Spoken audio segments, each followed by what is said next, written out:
दर्शक हो नमस्कार. वेधकमध्ये स्वागत आहे. मी प्रशांत आराध्य. आमचं चॅनल आपल्याला कसं वाटायचं प्रतिक्रिया द्या, सबस्क्राईब करा, लाईक करा, शेअर करा. आजचा विषय साहजिक आपण माढा लोकसभा मतदारसंघाचा घेतोय. भारतीय जनता पक्षामध्ये उमेदवारीवरून जो तिढा निर्माण झालेला आहे आणि मोहिते पाटील यांनी हा प्रेस्टिज पॉईंट केला आणि कालच सायंकाळी भाजपचे संकटमोचक आणि देवेंद्र फडणवीस यांचे विश्वासू असणारे मंत्री गिरीश महाजन हे शिवरत्न बंगल्यावर आले होते आणि त्यांनी तिथे त्यांच्याशी चर्चा केली. समजूत काढण्याचा त्यांचा तो प्रयत्न नव्हता, कारण त्यांच्या बोलण्यामध्ये एक आलं की मुंबईमध्ये रणजितसिंह मोहिते पाटील त्यांची आणि देवेंद्र फडणवीस यांची गाठ पडलेली आहे आणि चर्चा झालेली आहे. हे तो विजयसिंह मोहिते पाटील यांना भेटायला आले होते. म्हणजे साहजिकच मोहिते पाटील रणजितसिंह मोहिते पाटील यांचा भाजपच्या वरिष्ठ नेत्यांशी संपर्क मागील काही दिवसापासून सुरू आहे ह्याच्यावरून स्पष्ट होतं. तरी सुद्धा मोहिते पाटील गटाने काल मोठं शक्ती प्रदर्शन केलं. आधी सकाळी सुरुवातीला इंडिया आघाडीचे प्रवर्तक असणारे महाराष्ट्रातले किंवा इंडिया आघाडीचे जे प्रमुख नेते आहेत त्यापैकी आमदार भाई जयंत पाटील शेतकरी कामगार पक्षाचे नेते, याचबरोबर राष्ट्रवादी काँग्रेस पक्षाचे अजित पवार गटाचे आणि खासदार नाईक निंबाळकर यांचे विरोधक असणारे रामराजे नाईक निंबाळकर असतील, संजीवराजे निंबाळकर असतील, रघुनाथराजे निंबाळकर असतील, यासह नारायण पाटील, बाबासाहेब देशमुख, अनिकेत देशमुख यांच्यासारख्या सगळ्या नेत्यांना बरोबर घेऊन त्यांनी शिवरत्न बंगल्यावर एक बैठक घेतली होती. त्या बैठकीला सुद्धा आमदार रणजितसिंह मोहिते पाटील दिसले होते. बाबासाहेब देशमुख यांचं स्वागत करताना ते दिसले होते. त्यामुळं हा एक भारतीय जनता पक्षावर दबाव टाकण्याचा प्रयत्न झाला असं म्हटलं तरी वावगं ठरणार नाही. कारण खासदार रणजितसिंह नाईक निंबाळकर यांना उमेदवारी मिळू नये याकरता म्हणून रामराजे नाईक निंबाळकर असतील, संजीवराजे निंबाळकर असतील, धैर्यशील मोहिते पाटील असतील यांनी सगळ्यांनी वज्रमूठ बांधलेली आपण मागच्या महिन्यांपासून पाहतो आहोत. 6 महिन्यापासून तरी यांची सगळी तयारी सुरू होती आणि मागच्या 2 महिन्यामध्ये ते फारच आक्रमक दिसले. धैर्यशील मोहिते पाटील यांनी भाजपकडे उमेदवारीची मागणी केली होती. ते भाजपचे संघटन सरचिटणीस जिल्ह्याचे आणि त्यांचा अधिकार सुद्धा, पक्षात प्रत्येकाला अधिकार असतो उमेदवारी मागण्याचा. मात्र उमेदवारी जाहीर झाल्यानंतर सुद्धा त्यांची नाराजी ही सुरू होती. खासदार रणजितसिंह नाईक निंबाळकर यांनी एकीकडे आपल्या सर्व आमदारांना, मित्र पक्षाच्या आमदारांना, भाजपच्या आमदारांना भेटायला सुरुवात केलेली आहे. त्याचबरोबर पदाधिकाऱ्यांच्या गाठीभेटी घ्यायला सुरुवात केली उमेदवारी जाहीर झाल्यावर. तर दुसरीकडं माळशिरस तालुक्यातल्या अकलूजमध्ये मात्र मोहिते पाटील यांना डावलल्या असं त्यांनी चित्र निर्माण केलं भाजपनं आणि मोठ्या प्रमाणात निवडणुकीची तयारी असल्याचं चित्र त्यांनी निर्माण केलेलं दिसतंय कालपासून तरी. आणि मोहिते पाटील हे महाराष्ट्राच्या सोलापूर जिल्ह्याच्या राजकारणामध्ये कसलेलं घराणं आहे ते. त्यामुळं साहजिकच आहे त्यांनाही असं वाटतं की आपल्याकडे खासदारकी असावी, मंत्रिपद असावं, पदं असावीत. आणि मागील 5 वर्षापासून त्यांनी भाजप सांगल त्या पद्धतीनं काम केलंय. त्यामुळे त्यांना वाटलं होतं की उमेदवारी आपल्याला मिळेल.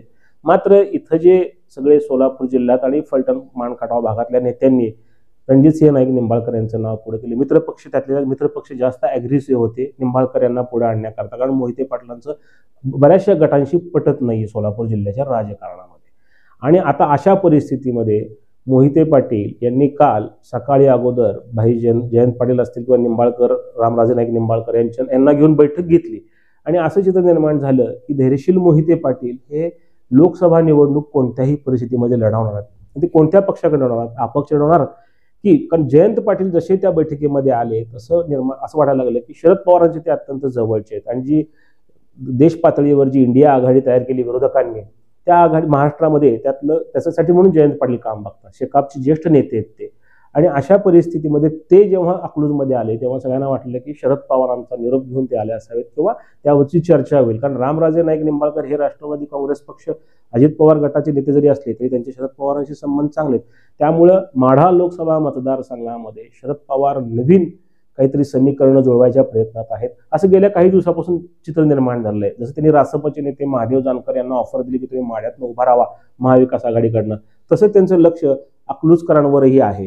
कारण धैर्यशील मोहिते पाटील यांनी जर कदाचित बंड केलंच तर त्यांना राष्ट्रवादी काँग्रेस पक्षाची ताकद मिळाली तर ते विजयी होऊ शकतील असा एक कयास त्यांच्या समर्थकांना वाटतो. म्हणून ते सतत आता आपण तुतारी हातात घेऊ अशा पद्धतीचा प्रचार त्यांचा सोशल मीडियावर खूप सुरू आहे. आणि काल सुद्धा जेव्हा कोणालाच माहीत नव्हतं की सकाळच्या सत्रामध्ये काय होणार आहे शिवरत्नवर, एवढंच माहीत होतं की दुपारी 4 ते 7च्या दरम्यानमध्ये धैर्यशील मोहिते पाटील हे कार्यकर्त्यांना भेटणार आहेत. परंतु सकाळी 11 वाजल्यापासूनच नेत्यांचं येणं शिवरत्नवर सुरू झालं आणि त्याच्यामध्ये हे सगळे नेते आले, जे त्यातले काही भाजपचे विरोधक आहेत, काही भाजपचे मित्रपक्ष आहेत. त्यामुळं मोहिते पाटील यांनी आपली ताकद दाखवण्याचा प्रयत्न केला. त्यानंतर सायंकाळी गिरीश महाजन हे अकलूजमध्ये आले त्यांनी विजयसिंह मोहिते पाटील, धैर्यशील मोहिते पाटील, आमदार रणजितसिंह मोहिते पाटलांशी चर्चा केली आणि त्यानंतर त्यांनी जाताना सांगितलं की आता आम्ही वरिष्ठांना सांगतो, देवेंद्र फडणवीस आणि प्रदेशाध्यक्ष चंद्रशेखर बावनकुळे यांची चर्चा करतो आणि मुळात भाजपचं जे तिकीट आहे हे राज्य लेवलला ठरत नाही, हे पार्लमेंटरी बोर्ड ठरवतं आणि त्या पार्लमेंटरी बोर्डामध्ये दस्तूर खुद्द पंतप्रधान नरेंद्र मोदी, अमित भाई शहा, त्यांचे राष्ट्रीय अध्यक्ष JP नड्डा यांच्यासारखे नेते, त्याच्यामधले एक सदस्य हे देवेंद्र फडणवीस आहेत. त्यामुळे खासदार नाईक निंबाळकरांचं जे तिकीट फिक्स झालं किंवा जाहीर झालं हे पार्लमेंटरी बोर्डानं केलेलं आहे. जी काही 20 नावं त्यांनी दिली ती पार्लमेंटरी बोर्डाकडनं, त्याची नावं महाराष्ट्रातल्या नेत्यांना सुद्धा माहीत नसतात कोणाची नावं जाहीर होणार आहेत. ते अत्यंत गुप्तपणे हे सगळं काम होतं, त्यांचे अहवाल तयार केले जातात. त्याकरताच म्हणून मध्यंतरी भागवत कराड हे पंढरपूर आणि टेंभुर्णीला आले होते आणि त्यांनी माढा लोकसभा मतदारसंघाचा अहवाल तयार करून पाठवला होता. आता यानंतर भारतीय जनता पक्ष उमेदवारीमध्ये बदल करेल का, यावर आता खूप मोठी चर्चा सुरू झालेली आहे. काल मोहिते पाटील समर्थकांनी सांगितलं की तिकीट बदला, आम्हाला उमेदवारी द्या. मोठ्या प्रमाणात गिरीश महाजन यांच्यासमोर घोषणाबाजी झाली. आमदार रणजितसिंह मोहिते पाटील यांनी कार्यकर्त्यांना समजावून सांगितलं. परंतु लक्षात घ्या, हा भारतीय जनता पक्ष आहे. भारतीय जनता पक्ष हा चर्चेअंती बरेचसे प्रश्न सोडवतो, परंतु दबावामध्ये हा पक्ष अजिबात येत नाही. त्यांच्या खेळ्या असतात वेगवेगळ्या पद्धतीच्या. जेव्हा ते एखाद्याला ताकद देतात तेव्हा दुसऱ्याची जर ताकदवान जरी गट असेल तर त्याला कसं खच्चीकरण करायचं हे भाजपच्या लोकांना चांगलं माहिती आहे. त्यामुळं भाजपमध्ये कधीही दबावाचं राजकारण चालत नाही. आणि काल जरी मोहिते पाटील यांनी सकाळी भाजप विरोधी गटाच्या काही नेत्यांशी चर्चा केली असेल किंवा खासदार निंबाळकरांना विरोध करणाऱ्या मित्र पक्षातल्या काही नेत्यांशी चर्चा केली असेल, संध्याकाळी गिरीश महाजन यांना बोलावून त्यांच्याशी चर्चा केली असेल, ह्या सगळ्या गोष्टी ठीक आहेत. परंतु ह्याचं सगळं रेकॉर्डिंग किंवा ह्या सगळ्या गोष्टीचं रेकॉर्ड हे प्रदेश आणि राष्ट्रीय लेवलला कायम नोंदलं गेलेलं असतं. त्यामुळं आता अशी परिस्थिती आहे की मोदी इस बार 400 नारा पंतप्रधान मोदींनी दिलाय. तर प्रत्येक मतदारसंघामध्ये कमळ हा आमचा उमेदवार आहे किंवा नरेंद्र मोदी हेच उमेदवार आहेत, अशा पद्धतीचा प्रचार भाजपकडनं सुरू असताना माढा लोकसभा मतदारसंघात मात्र राज्यात अनेक मतदारसंघामध्ये नाराजी आहे. अनेक मतदारसंघामध्ये काही लोक नाराज होऊन मागणी करतायत, परंतु अशा पद्धतीनं मोठ्या प्रमाणात दबाव टाकण्याचा प्रयोग हा महाराष्ट्रात पहिल्यांदा माढ्यात ह्या 2024 निवडणुकीत पाहायला मिळाला. अजून निवडणुकीचे टप्पे न्याय फॉर्म भरायचे, त्यामुळे अन्य ठिकाणी हे लोड पोचू शकतं. याकरता म्हणून भाजप उमेदवार बदलायच्या भानगडीत पडेल असं वाटत नाही. यातून मोहिते पाटील यांना काही कमिटमेंट, काही आश्वासनं दिली जाऊ शकतील. मात्र उमेदवार जर बदलला तर हा मोठा मेसेज महाराष्ट्रामध्ये जाईल आणि यातून अनेक ठिकाणी अशी उद्रेक होतील आणि उमेदवारी बदलाची मागणी होईल, जी आत्ताच्या निवडणुकीमध्ये परवडणारी नाहीये. कारण नरेंद्र मोदी यांचे 2 टर्म झालेले आहेत आणि तिसरी टर्म आहे, थोडीशी अँटी इन्कम्बन्सी असते. अशा परिस्थितीमध्ये पक्षांतर्गत धुसफूस, महायुती अंतर्गत धुसफूस ही पक्षांना परवडणारी नाहीये, हे भाजपही ओळखून आहे. आणि दुसरीकडे मोहिते पाटील यांनाही माहिती आहे की आत्ताच जर आपण मागितलं तर काहीतरी मिळेल, नाही तर जे त्यांच्या विरोधात, मोहिते पाटलांच्या विरोधात स्वतःच्याच पक्षातले आणि मित्र पक्षातले नेते जे काही सोलापूर जिल्ह्यात राजकारण करतात ते सुद्धा केंद्रीय पातळीवर, राज्य पातळीवर ह्या निमित्तानं गेलेलं आहे. ह्याची दखल सुद्धा आता देवेंद्र फडणवीस, बावनकुळे यांना घ्यावी लागेल आणि मोहिते पाटील यांचा सन्मान पक्षामध्ये राखण्याकरता प्रयत्न करावा लागेल. मात्र त्यांनी जो कालची जी भूमिका घेतलेली आहे ती मात्र राजकारणामधला एक मोठा मास्टर स्ट्रोक होता. सकाळी विरोधी पक्ष, मित्र पक्षाच्या लोकांना बोलवायचं, संध्याकाळी स्वपक्षीय निरीक्षक येतात, चर्चा करतात आणि निघून जातात. गिरीश महाजन यांनी त्यांचा जो काही हे ऐकलं, पाहिलं, ते वरिष्ठांशी बोलणार आहेत, त्याच्यानंतर तिला निर्णय होईल. त्यांनी सांगितलं अजून फॉर्म भरायला खूप दिवस आहेत, मॉप समोर बोलावं लागतं.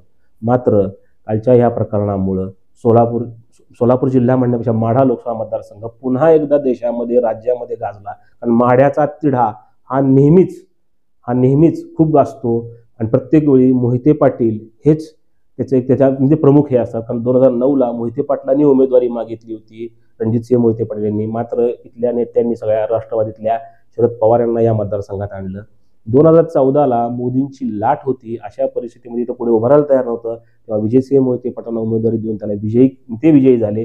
2019ला अचानक त्यांनी राष्ट्रवादी काँग्रेस पक्ष बदलला, कारण त्यावेळेस रणजितसिंह मोहिते पाटील यांना राष्ट्रवादीकडनं उमेदवारी मागितली. न मिळण्याचे संकेत मिळताच मोहिते पाटील यांनी खासदार असूनही भाजपमध्ये प्रवेश केला आणि नवख्या असणाऱ्या रणजितसिंह नाईक निंबाळकर यांना खासदार केलं. 2024च्या निवडणुकीमध्ये पुन्हा मोहिते पाटीलच अग्रभागी आहेत, कारण त्यांना उमेदवारी मिळाली नसल्यामुळे त्यांची नाराजी आहे. त्यांचे समर्थक मोठ्या प्रमाणात त्याचं भांडवल करतायत आणि अशा परिस्थितीमध्ये आता सगळ्यांचं लक्ष माढ्याकडे आहे. गिरीश महाजन यांचा रिपोर्ट गेल्यानंतर वरिष्ठ काय निर्णय घेणार, कशा पद्धतीनं मोहिते पाटलांची समजूत काढली जाणार का न काढता त्यांना केवळ इशारा देऊनच गप्प करणार, हे सगळं पाहणं गरजेचं आहे.